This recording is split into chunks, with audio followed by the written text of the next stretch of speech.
आजकल एक common complaint हर दूसरे पेशेंट की होती है। डॉक्टर, मेरा वेट उतना ज़्यादा नहीं है, लेकिन पेट बहुत निकल रहा है। और ये स्पेशली इंडियंस में बहुत कॉमन है। इसे हम सिंपल लैंग्वेज में बेली फैट बोलते हैं। लेकिन मेडिकली ये सिर्फ बाहर का फैट नहीं होता। अंदर जो विजरल फैट होता है, जो लीवर, पैनक्रियाज और इंटेस्टाइन के आसपास जमा होता है, वो ज़्यादा डेंजरस होता है। ये डायरेक्टली डायबिटीज, बीपी और हार्ट डिसीज का रिस्क बढ़ाता है। अब सवाल ये है कि इंडियन बेली फैट उतना कॉमन क्यों है। सबसे बड़ा रीजन होता है इंसुलिन रेजिस्टेंस। जब आप बार बार हाई कार्ब फूड लेते हो, जैसे ज्यादा राइस, रोटी, शुगर वाली चाय, बिस्किट, स्नैक्स, तो बॉडी में इंसुलिन बार बार रिलीज होता है। धीरे धीरे सेल्स इंसुलिन को इग्नोर करने लगते हैं। इसको इंसुलिन रेजिस्टेंस कहते हैं। इस सिचुएशन में बॉडी फैट को बर्न करने के बजाय स्टोर करना स्टार्ट कर देती है और सबसे पहले फैट बेली एरिया में जमा होता है। दूसरा रीजन है सेडेंटरी लाइफस्टाइल। आज का लाइफस्टाइल ऐसा हो गया है जहां हम दिन भर बैठे रहते हैं। Office work, mobile use, travel, movement बहुत कम हो गया है। जब बॉडी मूव नहीं करती, मेटाबॉलिज्म स्लो पड़ता है और फैट डिपोजिशन होना इजी हो जाता है। तीसरा इंपॉर्टेंट फैक्टर है स्ट्रेस। जब आप कांस्टेंट स्ट्रेस में रहते हो तो कॉर्टिसोल हार्मोन बढ़ता है। ये hormone specifically belly fat increase करता है। इसलिए सारे पतले लोगों में भी पेट निकल आता है। चौथा रीजन है पुअर स्लीप। अगर आपकी स्लीप प्रॉपर नहीं है तो हार्मोन्स डिस्टर्ब हो जाते हैं, क्रेविंग्स बढ़ जाती है, हंगर कंट्रोल कम हो जाता है और फैट स्टोरेज बढ़ता है। और एक बहुत कॉमन इशू है प्रोटीन डिफिशियंसी। इंडियन डाइट में कार्ब्स ज़्यादा होते हैं और प्रोटीन कम होते हैं। प्रोटीन कम होने से मसल लॉस होता है और मेटाबॉलिज्म स्लो हो जाता है। इस वजह से फैट लॉस मुश्किल हो जाता है, स्पेशली बेली फैट। अब सबसे इम्पॉर्टेंट पार्ट, इसे रिड्यूस कैसे करें।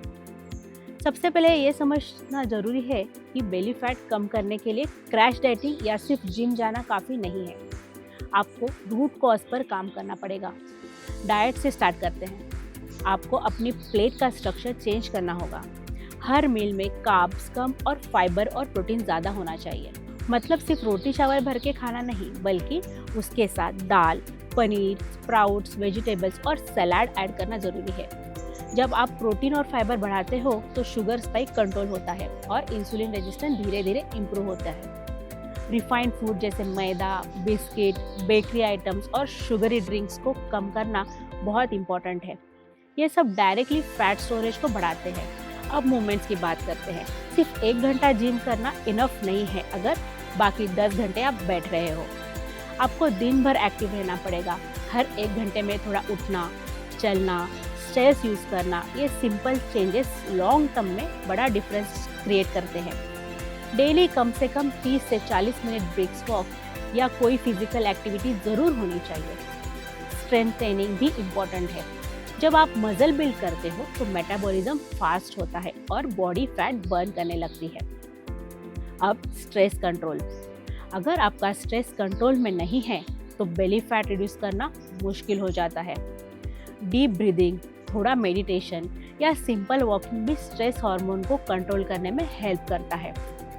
स्लीप को इग्नोर मत करो। रोज 6 से 8 घंटे की क्वालिटी स्लीप लेना बहुत ज़रूरी है।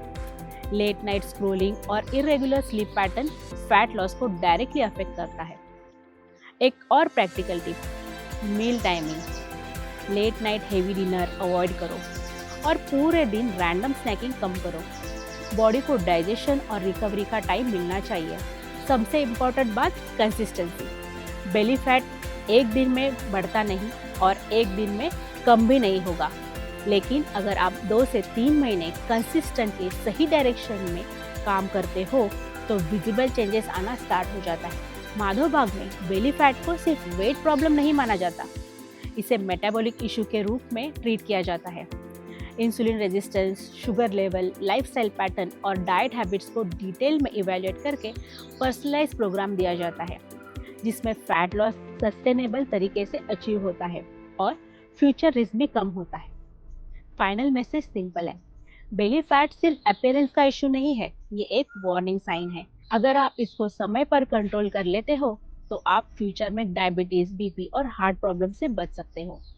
अगर आपको लगता है कि आपका बेली फैट बढ़ रहा है और या एफर्ट के बाद भी कम नहीं हो रहा है, तो अपने नियरेस्ट माधोबा क्लिनिक या हॉस्पिटल पर जाकर प्रॉपर इवैल्यूएशन करवाइए। अगर आपको एक्सप्लेनेशन क्लियर लगा हो तो वीडियो को लाइक कीजिए। कोई डाउट हो तो कमेंट में पूछिए और ऐसे ही सिंपल हेल्थ गाइडेंस के लिए चैनल को सब्सक्राइब करना ना भूलिए।